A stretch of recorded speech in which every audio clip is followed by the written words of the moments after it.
I am Senior Pastor Matt Reinecker. Hi. Welcome to all of you who are guests. If you're guests and somebody brought you, they probably didn't know I was going to preach on head coverings, so don't blame them. It's not their fault. We just happened to be in the middle of a series going through 1 Corinthians. We just happened to be on that Sunday, and your friends are just trying to be nice. Okay, so don't blame them. I do want to say we are also in Lent, and I have been encouraging us to engage in spiritual warfare in a variety of ways, and I've been saying it in a variety of ways, but I want to rephrase it anew. There are a lot of different ways that you might feel opposition in your life, your Christian life. You might feel opposed by ideas. Those can be tricky. You may feel opposed by people who oppose you in everything you stand for.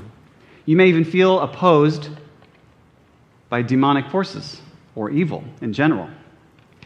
But there is one opponent you cannot withstand and you will never overcome, and that is God himself. God says in the Bible that he opposes the proud, and when we walk in arrogance, we are opposed by a figure that we can never overcome. It is important that we humble ourselves before the Lord. One thing we can do as we engage in spiritual warfare is to wrestle with God and to let him win. So my proposal has been that you identify an area in which you have felt failure or weakness and allow the victory of Christ to reign supreme there by giving him permission and asking for his grace. So this is not as much a fight by your strengths or whisper some incantation and spin 3 times. I'm talking about engaging with Jesus Christ, our Lord, and allowing him to have even more influence over our lives, over which he is already God and Lord and Savior anyway. So it should be less of a creepy, dark, spooky thing and more of a walking in victory by faith thing. That's the hope. That's the expectation. That's the way I want to advertise it. One way you could do that, because I've been saying, ask God to lead you in an area. You know, I've been leaving it fairly open-ended, expecting that God speaks, because he does. One thing that you might want to take a stab at, just because of the historical connection, is, it's Lent. You could try fasting. That's a way that I feel humbled very fast. But, as the Lord leads. That's kind of a countercultural thing to recommend, fasting, because our culture is obsessed with self-gratification, but also satisfaction.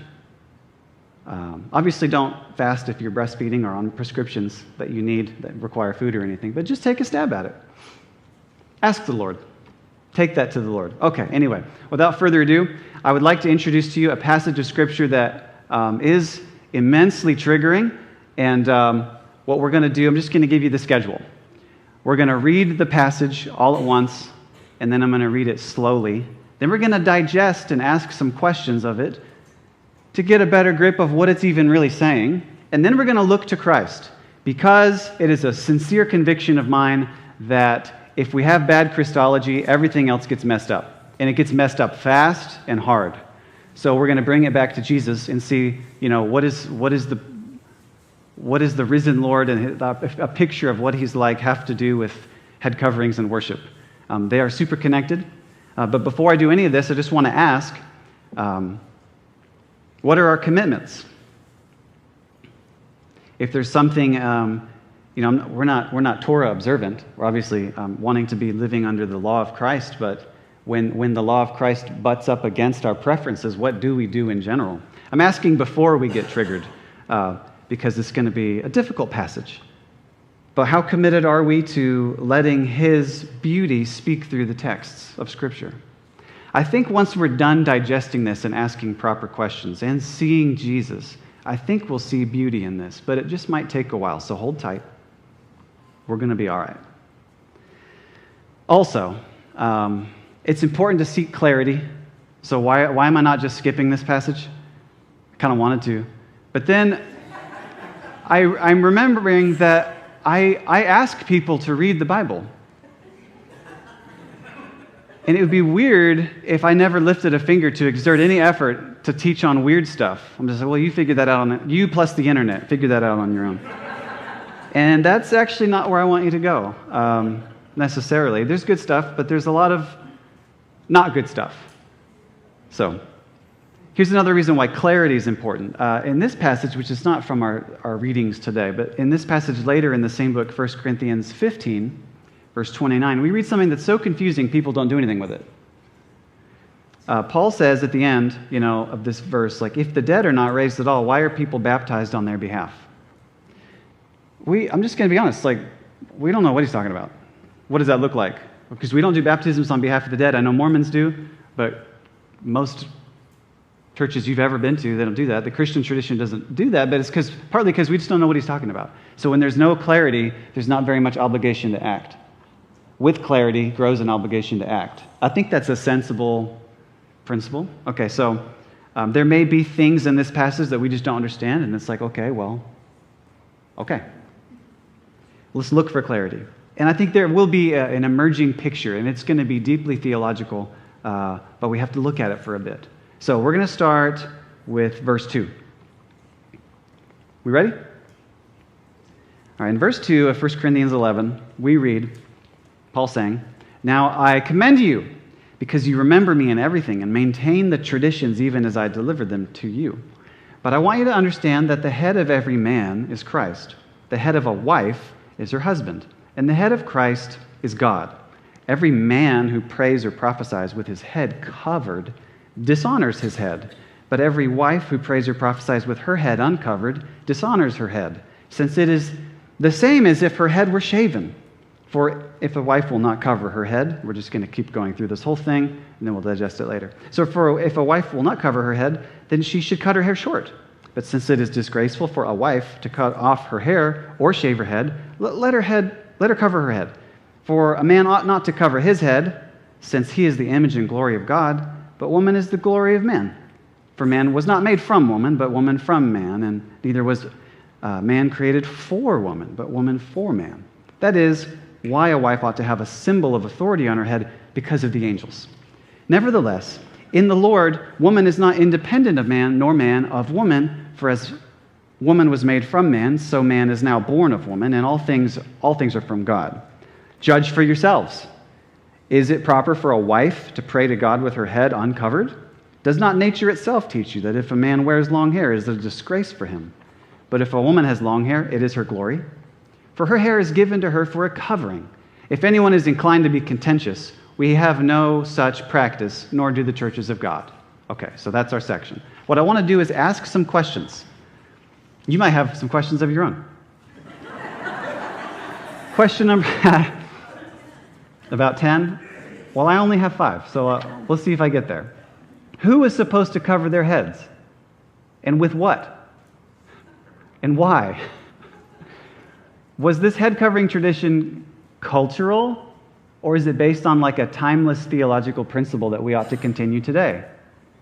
If it's a mixture of both, what parts are timeless and theological for us now, and what parts are cultural for them then? Kind of lastly, how does hope respond to this? You're looking around, you're like, wait, I don't think they do this here. And then, why does any of this matter? Those are my questions.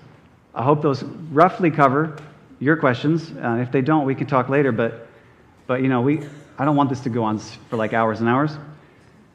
So let's just go back to the beginning, go a little slower, and then we're going to just look at it. You just got to look at it. Verse 2. Now Paul says, "I commend you because you remember me in everything and maintain the traditions, even as I delivered them to you." Well, I forgot to say at the outset, there's one main response that a lot of people take to this, and they'll just say, well, Paul didn't write this. He's quoting the Corinthians. And so he's been quoting them, right? Remember, he says, food is for the belly, and like all things are lawful, and all things are lawful for me. He quotes back at them, but then he says, not everything's beneficial. So maybe he's quoting them again. It's just that this would be a super duper long quote, and none of it's Paul. That's one way of responding to this. It's a difficult response because he doesn't respond to all the things. Whenever he quotes them, he responds to everything he quotes them at. And it looks like this is such a long quote that he drops most of it. Another one is to say, This wasn't ever in the Bible originally. It was added by some translator who's like trying to do patriarchy. And then, because the thing they'll say is that it's like at the beginning of this chapter, but in other manuscripts it's at the end. Only problem is that it's always in them. It's just they're not sure where. So these are difficult ways to respond. If I had to say with academic honesty, I don't think those are the best responses. We'll just keep looking, though. When he says traditions as I deliver them to you, that Greek word just means handed down, handed over. So it could be authoritative, could not be. Like you hand something over culturally, or you could hand something over authoritatively. So that's kind of a dead end. We'll keep going. Verse 3. But I want you to understand that the head, and the Greek word there is literally just head, like this. The head of every man is Christ, and the head of a wife is her husband, and the head of Christ is God. Okay. So the word wife there is woman, but Greek is a lot like German, where the word woman, if it's referred to, like my woman is my wife, so this is my Frau, like this is my wife. So it's a word that could be ambiguous without context, but we have context. It seems like he's talking about married couples here. This statement, I'm going to get to the head as source theory in a moment, but what I want to look at is these other things he's saying about Christ and God. He makes these parallel patterns, so let's explore those patterns. Christ is God the Son, who took on human flesh. He's begotten, but not created. He's eternally begotten, and that's Christian language for he relates to the Father as Son from eternity past, and there was never a time where there was the Father but no Son.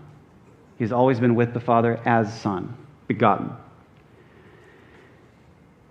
The Son is also equal to the Father in power and nature and dignity. But one thing you can do is you can refer to him as the Christ, and in that sense, you might be referring to Jesus in his earthly ministry, not his divine, eternal sonship. Because Christ is the word that means anointed one, and Paul might be referring to Jesus in his earthly ministry. If that's the case, then at that point, Jesus the Christ has taken on the form of a servant in a position of humble service to the Father, which is good for us because he takes on our obedience that we never could do and does it for us, willingly submitting to the Father on our behalf. That's not really a statement about whether he always did in the past, but Paul is probably focusing on Jesus in his earthly ministry anyway, or from now forward, because he's using that title, Christ. So it could be that Paul's referring to an authority-willing submission relationship Jesus takes on purpose for our sake, for our redemption. So the classic reading, the traditional one, is that of authority. Jesus willingly submits himself to the Father, and in that sense, he's basically asking wives to submit to their husbands. Another very popular way to read this is that the Greek word for head means source, and honestly, that's similar to English. You ever go to like a trailhead? That's where you start. Or like the head of a stream could be like a spring head. I don't know if you use that language. Let's just go back to trailhead. It could be a source thing. So in that reading, Paul's basically saying, I want you to understand that the source of every man is Christ. The source of a wife is her husband, and the source of Christ is God. Could you read it that way? I mean, yeah, the source of a man is Christ. It makes sense. It's like, okay, well, Christ is the source of my eternal life. The source of a wife is her husband is a little odd because you don't marry your daughter. And so that would be a difficult way to apply that logic because then you'd think, well, why is the wife sourced from her husband? Unless you're thinking about Adam and Eve, which we'll get to in a second. Otherwise, that's a difficult but possible way of reading this. Head as authority in Old Testament Greek, it does come up a few times. I know some people say it's not there. I've checked. There's like 5 or 6. It's not like tons, but a Jewish person who reads Greek would think, okay, he's like the authority version is possible. So is the source version. But the problem is that some people say, well, it's the source version, which means it's not the authority version. And that's a whole separate thing that was never proven. So it could just be both. Does that make sense? I don't know, it's a lot. But you've probably already read all these blogs anyway. Or maybe that's just me. I don't know. Here's a reason why the source-only, not authority version is going to be hard. Verse 11. Nevertheless, in the Lord, woman is not independent of man, nor man of woman. For as woman was made from man, so man is now born of woman. In other words, at a certain point, he tries to balance out what he's saying, because it sounds really patriarchal, and then he's kind of balancing out with something more feminist, I guess. And so he's saying, okay, but men are born from women, so we're all from each other, and we're all from God. But in that sense, if I was from woman, then she would be my head as well. Does that make sense? Okay, but he's only referring to headship in a marriage, seems like. He's not talking about it mother to son. So maybe that's just an unmentioned truth, but it also seems like that's not what he's saying. He's saying the source being he's saying head, and so if you're saying source, it would be difficult because men do come from women, but he's not saying women are men's heads. It seems like, because all men have birth moms. Yeah, we got that one. Wouldn't Paul simply say that Adam is the source for Eve and that everyone came from them? Wouldn't he then just rather say that Adam is the head? And in a way, he does in Romans. I think it seems like Paul is singling out men as antitypes or fulfillments of Adam, the actual head. And we'll get to that a little bit more in a second. The source theory could make sense if we trace it to Adam, is what I'm trying to say. It's possible. But in that sense, you would be acting out truths from long distant past, which is still available to us with theological purpose for it.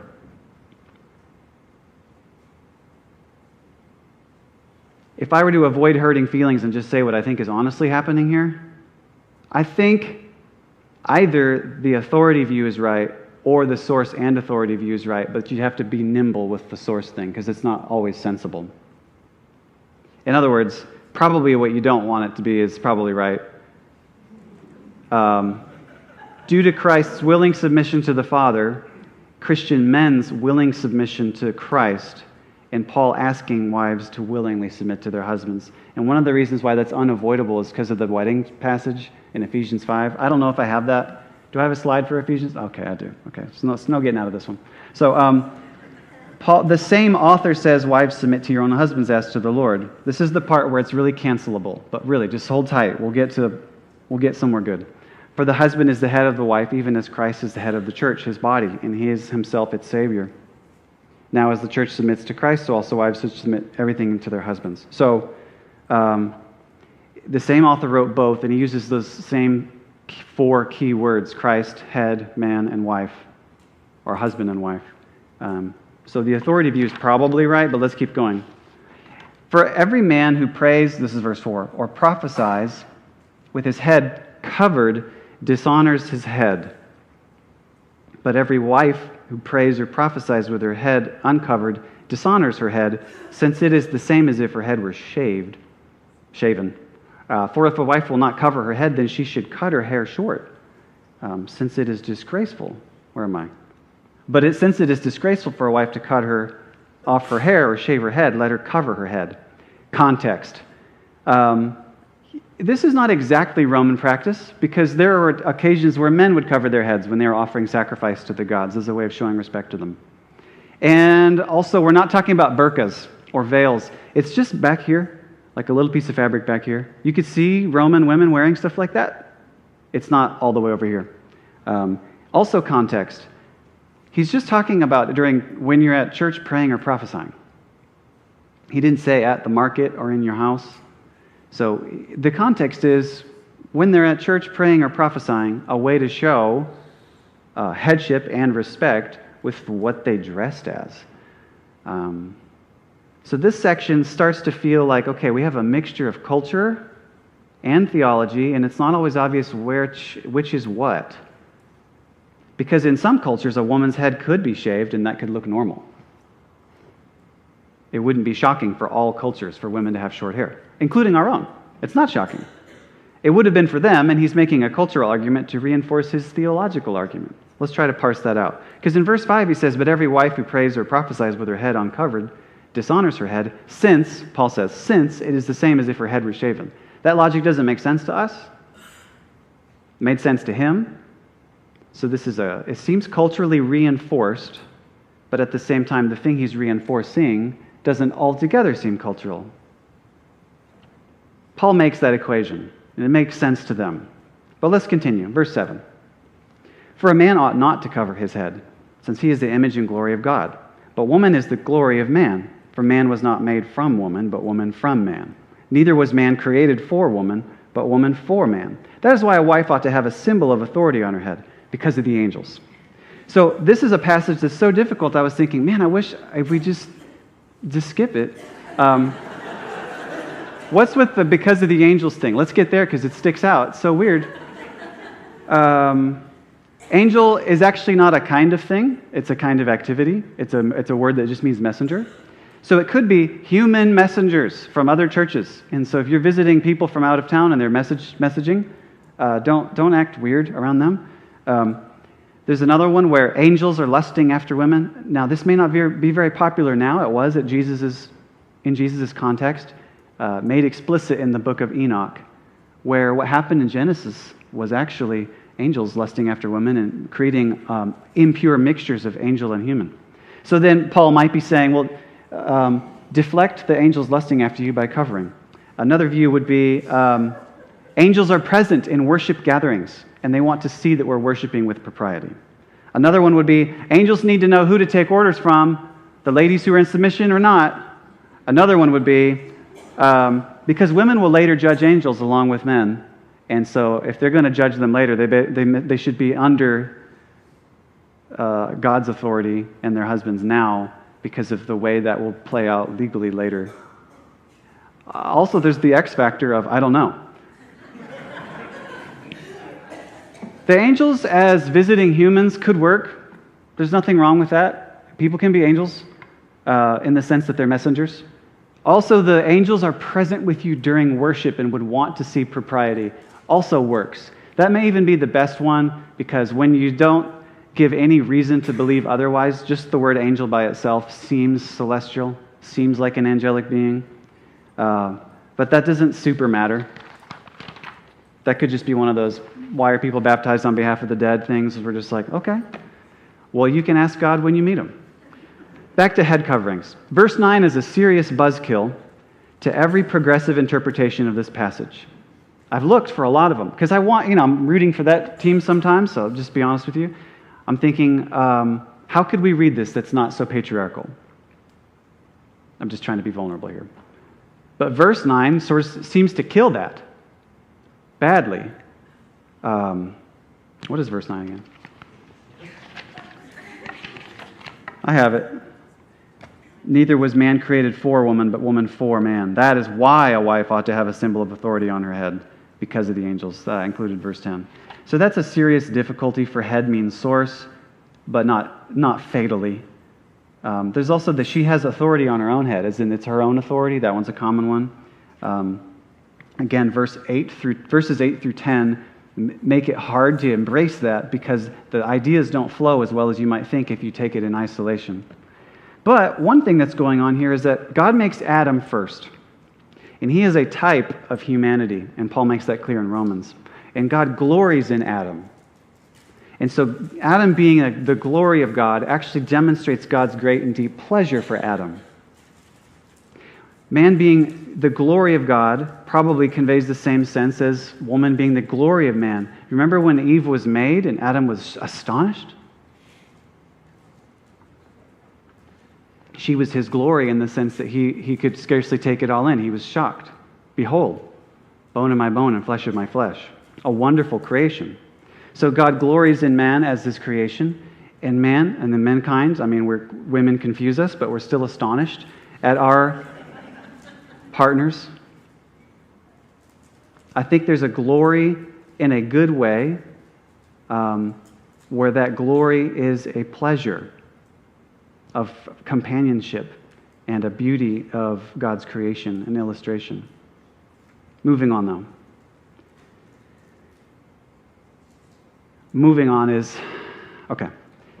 Another reason why I think the old-fashioned view is probably right is because it seems like Paul feels the need to backtrack. Not backtrack, but balance himself out. When you say something and then balance yourself out, you typically don't balance yourself out in the same direction you already were. Otherwise, it wouldn't really be a balance. So here we go to verse 11. Nevertheless, in the Lord, woman is not independent of man, nor man of woman. So this is our balancing. He's saying, look, okay, I said all that, but we need each other. We're interdependent. And it's true, woman was made from man. That's Eve and Adam. But now man is born of woman, and all things are from God. If Paul feels the need to remind his readers of this, it would appear that he's balancing out the weight of something he previously said, which was probably not that feminist, because his balancing is, if that makes sense. Then he continues, judge for yourselves. Is it proper for a wife to pray to God with her head uncovered? Does not nature itself teach you that if a man wears long hair, it is a disgrace for him? But if a woman has long hair, it is her glory, for her hair is given to her for a covering. You might think, this makes no sense. Just imagine, though, the trope of a man in his gravitas, bald and bearded, as often bald and bearded men say, as nature intended it to be. You could research DHT and estrogen and testosterone and the effects on hair growth cycles, but we don't need to do that. We don't need to do that.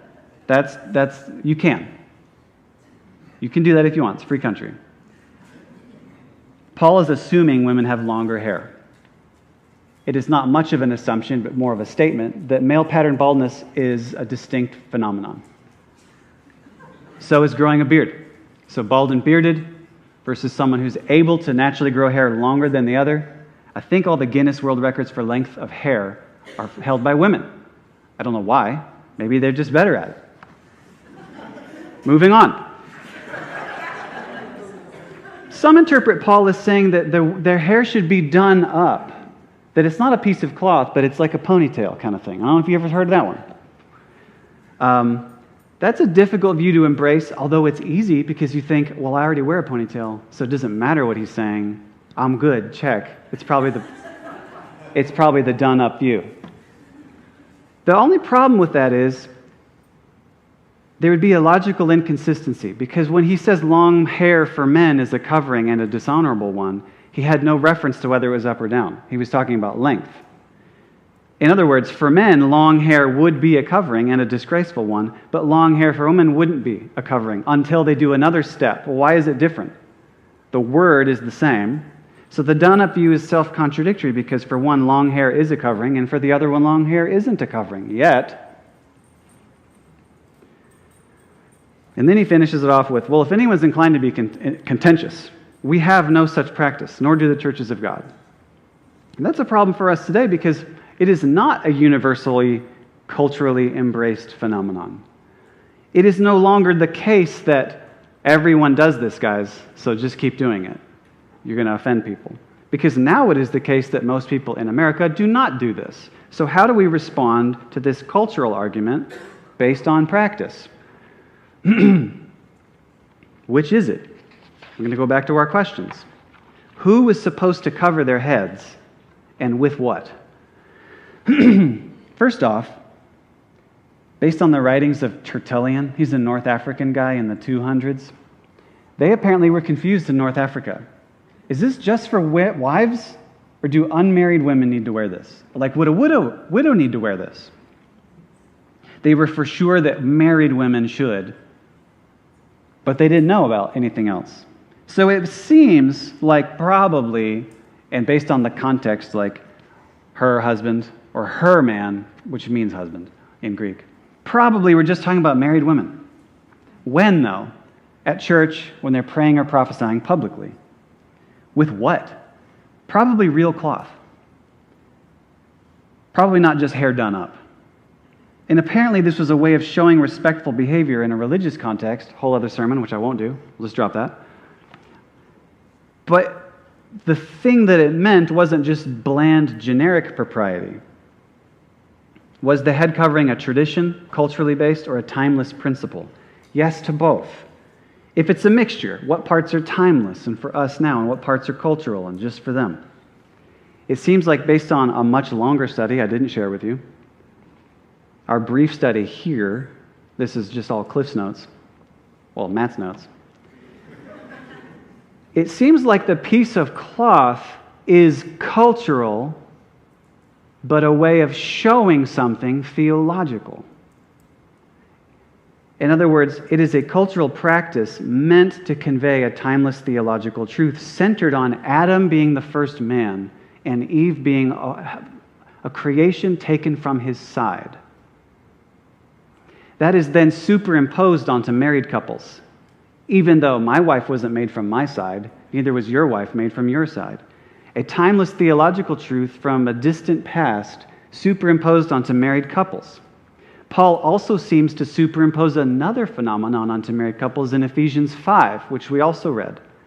Jesus and his church. All of this timeless and theological stuff is then shown through head coverings because that made sense to them culturally. In other words, if you could show that stuff, the stuff that Paul seems adamant about male headship in the household. He also seems adamant about superimposing Adam and Eve onto married couples, as well as Jesus and the church. But you could show that not through fabric. How does Hope respond to this? We've never encouraged women generally to wear head coverings while they give public prayers or prophetic words.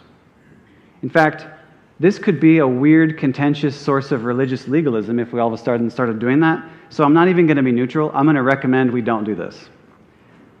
I don't want to get culty. Could we pray and prophesy that's a way of showing respect to our husbands? I don't know. America doesn't do that, and so there's no cultural flag you can show when you do that. Why does any of this matter? It seems like Paul's trying to defend some theological stuff that we're going to delve into. The fabric, I think that's culturally rooted, especially because he doesn't defend why. Why does fabric convey this? There's no theological reason. It just already made sense to them. He's applying it for something he's trying to defend. There are two huge problems with this. Number one, male headship is seen as oppressive inherently.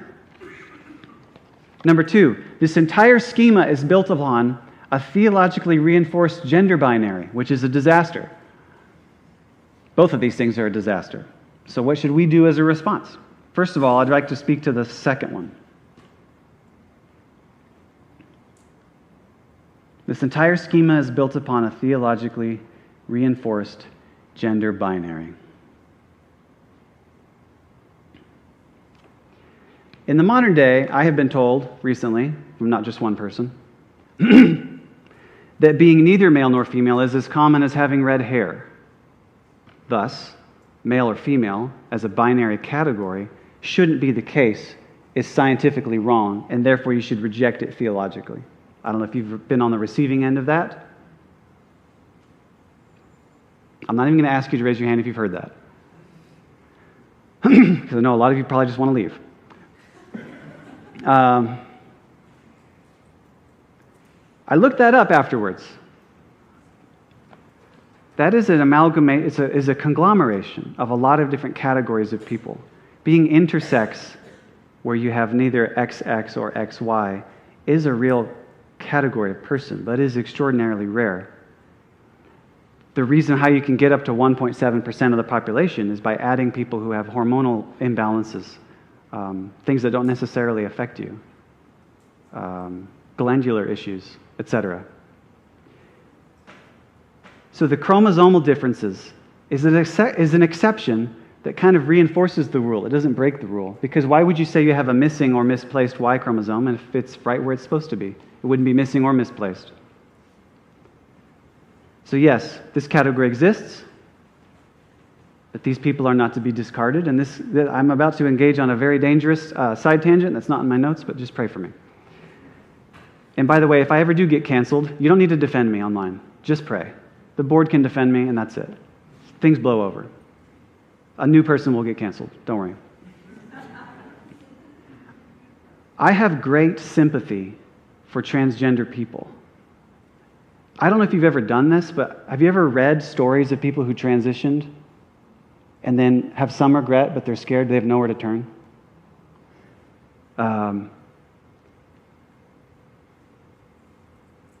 Because they were promised happiness and acceptance, finally. They're depressed and they want to belong somewhere. Who doesn't want to belong?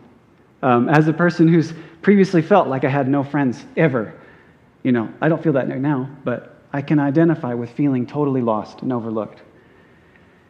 And I can't imagine what it feels like to be told you will find happiness. And as soon as you sing a different tune from those who led you in that direction, you are abandoned and discarded like trash. I want to say to people like that, there's a great place for you here. You may not feel like the church generally will accept you, but if you come here, we will hug you. You have a place with us. We can identify. We too have felt like we had nowhere to go, no place to belong, no one who loves us. You are loved deeply. We've never hated you, actually.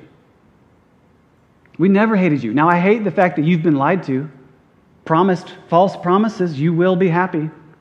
This will satisfy the deep longings of your soul. I hate that you've been lied to, but we've never for 1 second hated you. I would love to embrace you. We might be like an odd couple of friends. You might feel like the church would be the last place you'd want to turn to, but we have a place for you in our homes. We have a place for you here.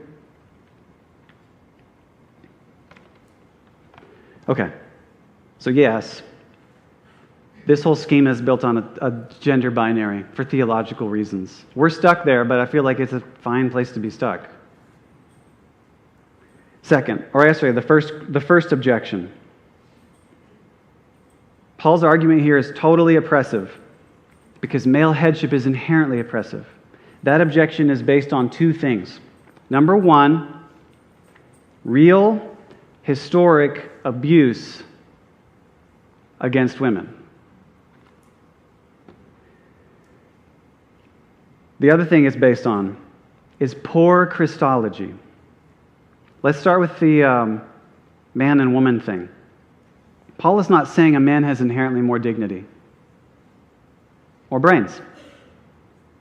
In fact, the whole time it felt like he was actually talking about Adam and Eve or Christ in the church, which makes sense because if you in your married couple life, if one of you is going to represent Adam and the other is going to represent Eve, it kind of makes sense that the man would represent Adam.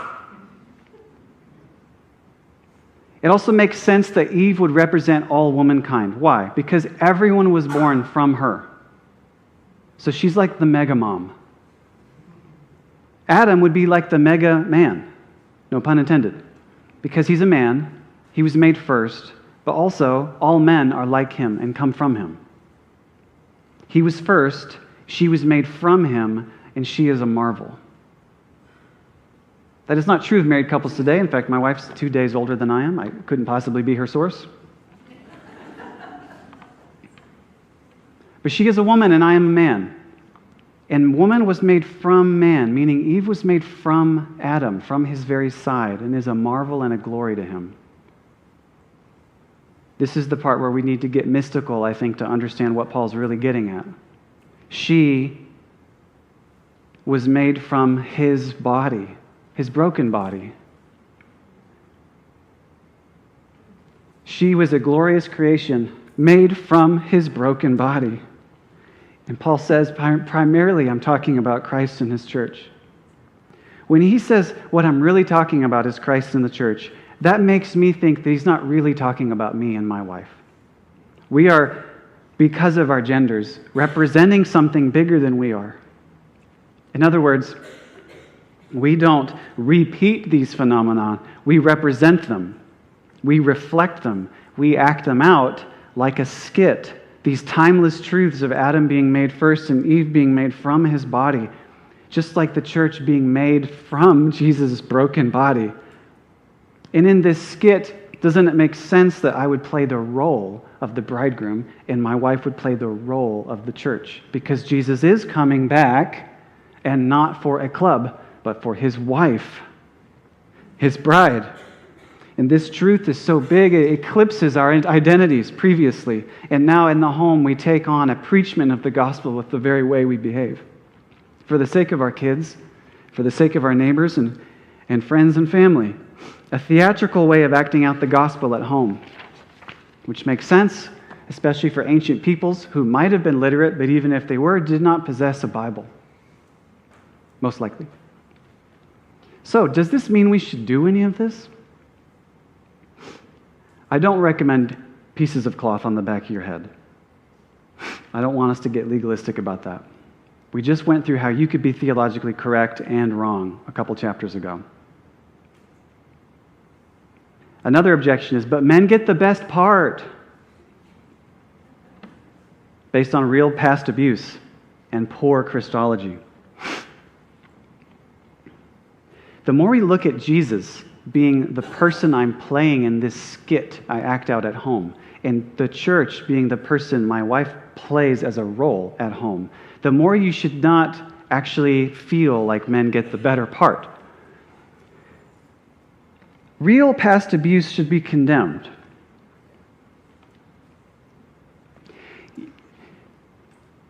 I know a lot of guys want that. They want to be like, I'm the big man. I'm the man of this house. Big guy. Do what I say. But Jesus already took that off the table when he was speaking to his disciples and said, you know, the Gentiles lord authority over people, but you can't act like that. So that's already off the table. So if one of you is dominating over the other, I don't care who, that should stop. Okay, but back to the Jesus thing. Because really, I think the identity of Christ and who he is the thing that should stand out the most. This is not mostly about me. A lot of things in the Christian faith are not mostly about you. Okay. Church bells are ringing. So, speaking of weddings, Jesus is coming back for his bride.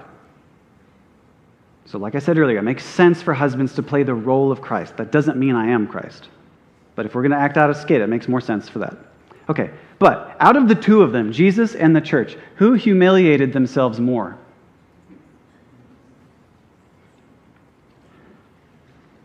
Who benefits more from that humiliation?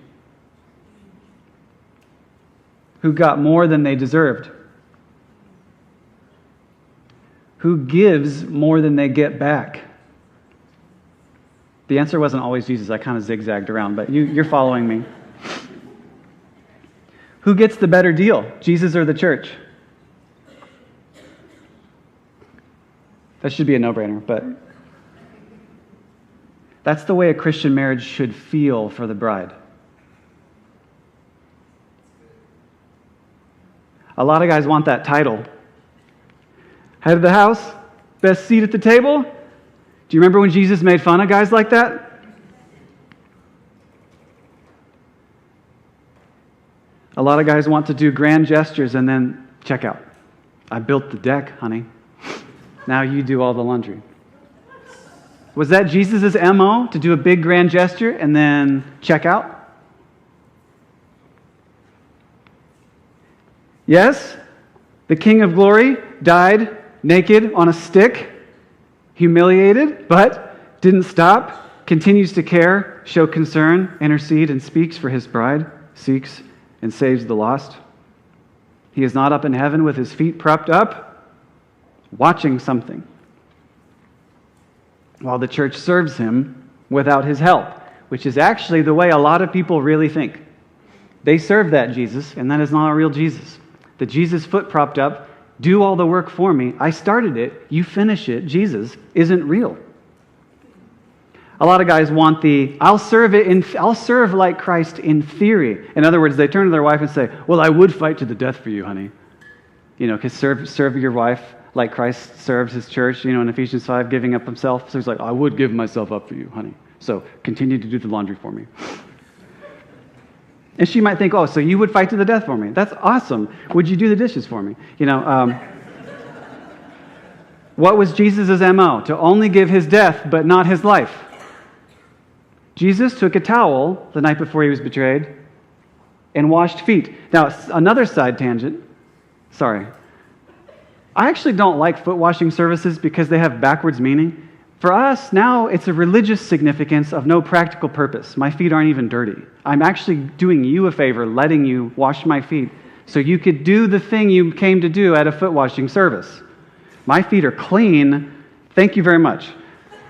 Why did Jesus wash their feet? Because they were about to eat, and their tables were low to the ground, and who wants to eat next to dirty feet? I know they were ancient people, but they still don't want to be gross. Nobody wants to be gross next to their food. Jesus was doing a real chore that you would hire a maid to do, or something like that. In other words, if you wanted to do foot washing, you can make me a sandwich. You can do my laundry. You can help me mow my lawn, but you don't need to wash my feet. There's no practical purpose. Okay, moving on. So if Jesus washed feet, and that was the bridegroom washing the feet of his church, he's not doing something of great religious significance, doing something of great practical and humiliating service significance. Could we do that for our wives? What would be humiliating to you? What is something that you're tempted to hire a maid to do that you could do for your wife?